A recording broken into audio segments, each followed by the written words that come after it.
Today we're gonna sail down to Porto. We're at these little islands outside of Vigo now, so I'm just gonna raise up the mainsail and pull the anchor, and we'll get going. I think it's about 60 miles, so we should get in sometime tomorrow morning.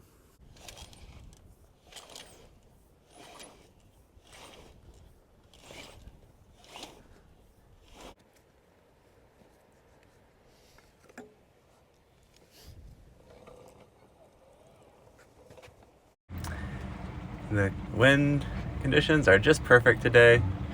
I've got the mainsail up, and I'll put the jib out just as soon as we get out of the wind shadow from the island because I think they're getting a little bit of rotor and inconsistence going on. I'm doing a voiceover now because I accidentally left the anchor alarm on my phone, and the microphone was plugged in, so I couldn't hear it. So when I went to look back at this footage, it was just a siren. So I'll spare you the siren noises for now. But we're just setting up the wind vane, and then pretty soon I realize my anchor alarms are on.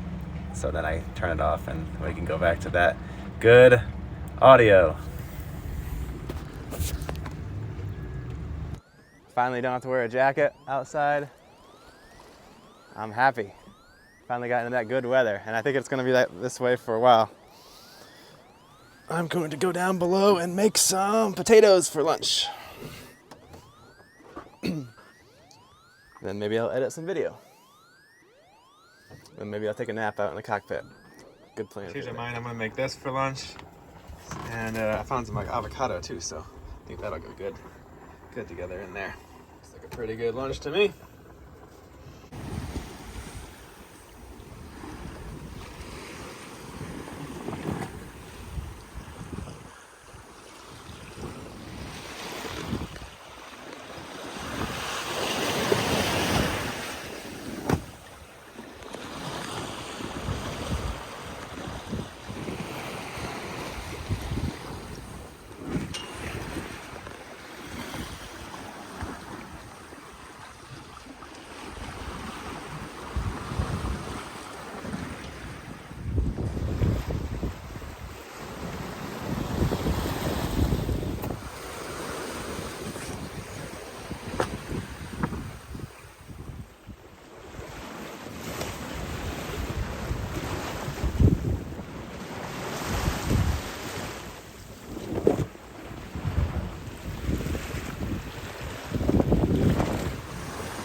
It's the next morning. The wind had died overnight. I just switched to the autopilot and let us we were drifting along about 1 knot, so that wasn't too bad. But then this morning, we picked up again. We were going pretty good, and then all of a sudden it just really started picking up, and it's probably, getting close to 20 knots now. So I was thinking I'm only like 5 or 6 miles away. I'm just gonna plow through it, and then we started heeling way over, so I said, I gotta put the reef in. So got the sails, both sails reefed down, and we're We're still healing over about 30, maybe 35 degrees here. 30, maybe 30 degrees. Now it's gusting up to 25, maybe 28 there. But we're getting close. Kind of having to go a little bit upwind now. Yeah, a little bit upwind. But now, probably only 4 miles to go, and we're coming into Porto.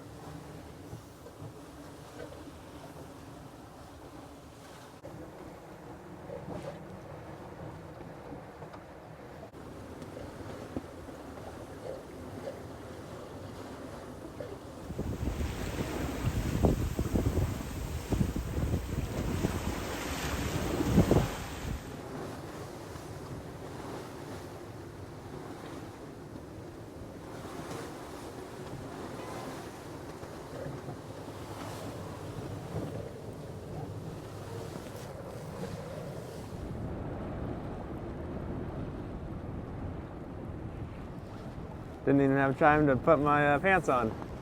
Still in pajamas. So here we are, coming up into Porto. This isn't the main river. I heard that this marina is just a little bit further away from like the main center part of town, but the other marina you still have to walk across the river to get to the town. So I figured I'd do this one, be a little cheaper. Man, we're healing pretty good.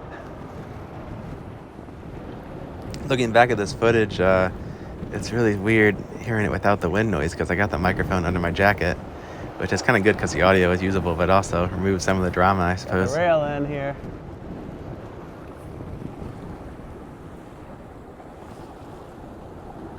Keep an eye out for that guy.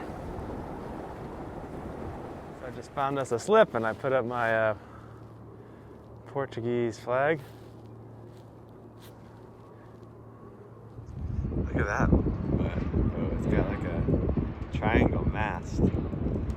Never seen such a thing. I met up with a local guy named Pedro, and he drove me on his way to work to the main town part of Porto. There was some sort of military kind of exposition celebration day near the river, and so there was a lot of military ships and different stuff going on. They even had this big, impressive, tall ship, which I got to walk around on and look at all the rigging and stuff. Very impressive. I was actually pretty lucky because I just walked right on. It must have just opened up. Later in the week I saw there was like a line that was wrapped all the way around the city just to get on that ship. There are also all these cool old boats on the river that they used to use to carry the port wine down the river. The Douro River is crossed by a number of impressive bridges, one of which was the same designer that did the Eiffel Tower. Porto has some great examples of the decorative stone sidewalks and tile-covered buildings found all over Portugal.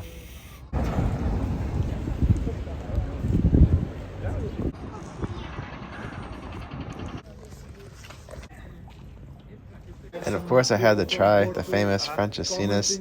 It was so delicious and totally worth the days of gastronomic distress afterwards.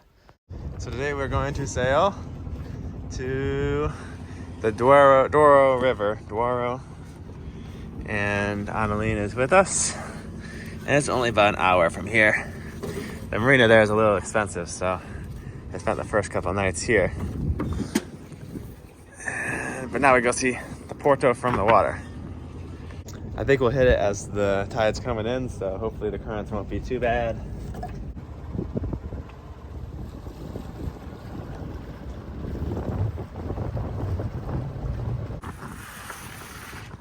It looks like our sail is coming unstitched a little bit over there, so I'll have to fix that in Porto.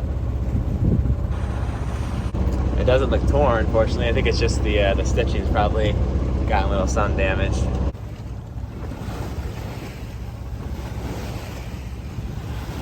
Excited to go to Porto? I'm so excited!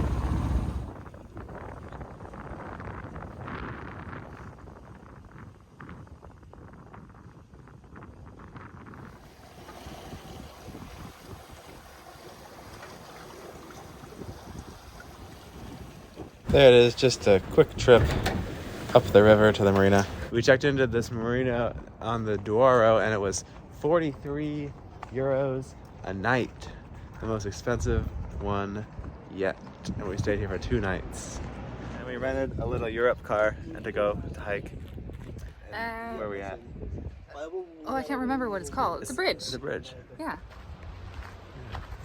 Stairs. We could go upstairs. We're gonna go up the stairs. That's what I like to do. Oh, there's many stairs.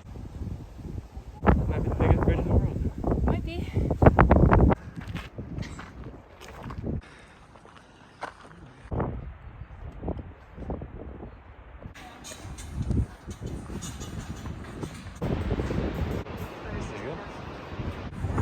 What do you think? I like it. I thought it was fun. Not too tall. No, it's the tallest one in the world. Oh, okay. That's a good one.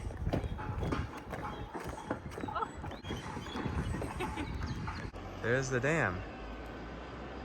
Where's all the locks over there, I think, on the far side?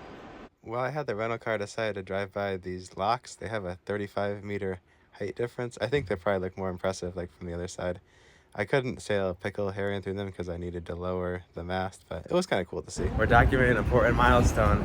I just got Annalene her purse, a pair of Crocs. Look at them. Off-brand Crocs to start with. Beautiful. So comfortable. So good. I love it.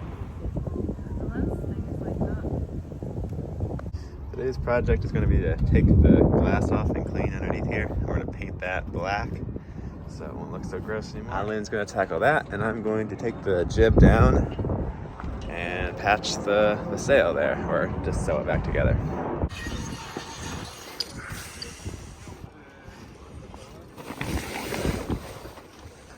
Really need to replace all the, or do another strip of fabric here, but the first thing is just to get this sewn. I'm going to use this flexible epoxy. It's worked pretty good on sails in the past for me.